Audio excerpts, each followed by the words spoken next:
Good morning. Today we're going to be working on this Maytag washing machine.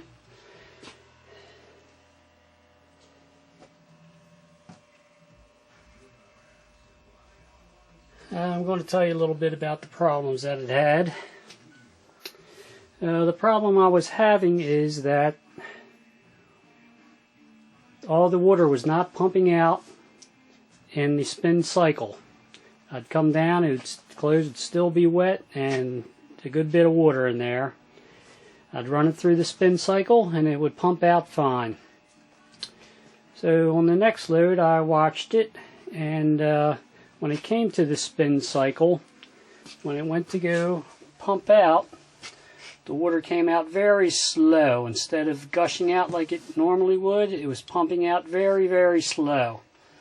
And the timer would run out before all the water got out. So I researched a little bit on the internet, and they were talking about clogs in the pipes, in the tubs, the pump impeller spinning. So I took all that apart and found no debris, no nothing. Took the pump off, impeller was fine, the belt tension was fine. They talked about the debris being in the pump and the impeller spinning. So what I did is I tilted the machine. Let me see if I can tilt that for you. Sorry about the thing. I'm putting on a tripod here.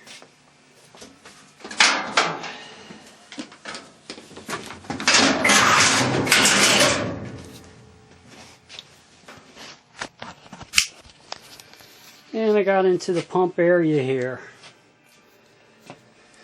As you can see, there is no wires that go to the pump, and only two hoses. Looking on the back side here, sticking through the bottom, you have the pump that sticks through, the motor that sticks through, and the transmission drive. And of course from here you can't see a whole lot. And they also talked about the belt tension. The belt tension seemed to be fine. You really couldn't get in to see how the belt was tensioned, but it was fine.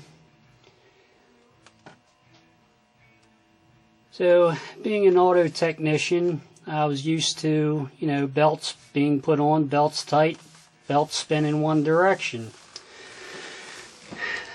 Then it got me to thinking, how does this washing machine know when to pump the water out? There's no solenoids in the hoses on the pump to tell it when to pump. Well, in all the research I did in the internet, no one really told you. And I finally figured it out. This motor spins in both directions. So when it's washing, the motor spins in one direction and it pushes the water back into the tub. When it's time to spin and empty out, the motor spins in the other direction. And I'm going to have to flip this back up to show you that. I looked into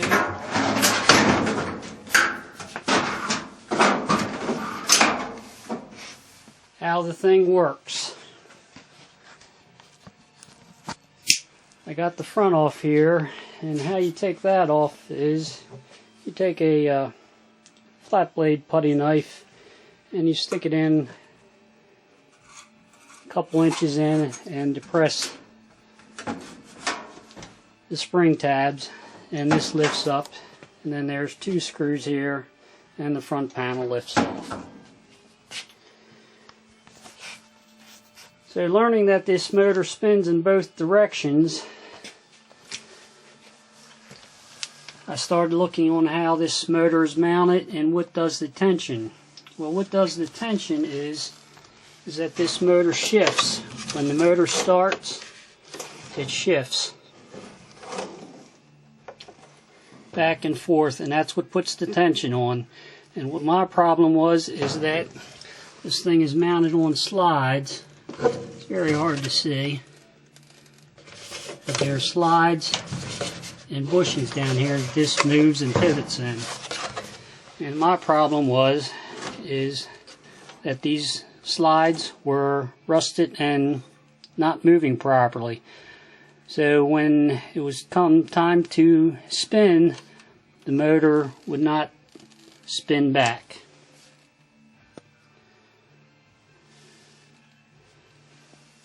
So I had to clean up the slides and lube it, and it would work fine. The problem that would happen is that when it would shift, it wouldn't shift quite far enough and the belt would slip, and that's why it would pump slow. And if you stopped it and restarted it, jerked it a little bit more and had enough tension to pump it out. So we did that, and the thing pumped like a champ. Worked great for 8 months, and then it got a death rattle in it. So here I am. I've taken it apart again, and the problem is the water pump, the drain pump. So I researched that, and I found that on Ship Free now for $20.50 free shipping. This is the new pump, and we're getting ready to install it now. So let me get that installed,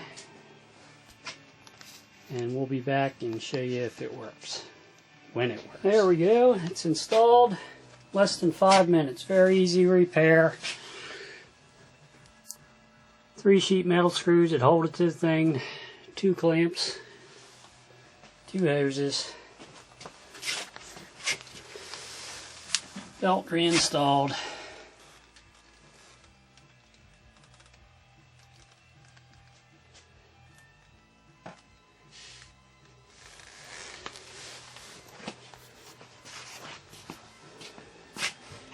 Here's the old pump. If you can see down between there, that looks like the back part of the bearing may have come apart. Very loose in its housing here. I'm going to knock it apart here to see if I can tell what the exact failure is, but it does look like the back of the bearing came apart. So let me get this back cover back on, tilt it back up, and we'll give it a try. Right, here's the model number, the HAV2558AWW is the model number. And it is also listed on the top here of the control panel. Get it into the spin. And it kicks over, spinning nice and quiet, death rattle going.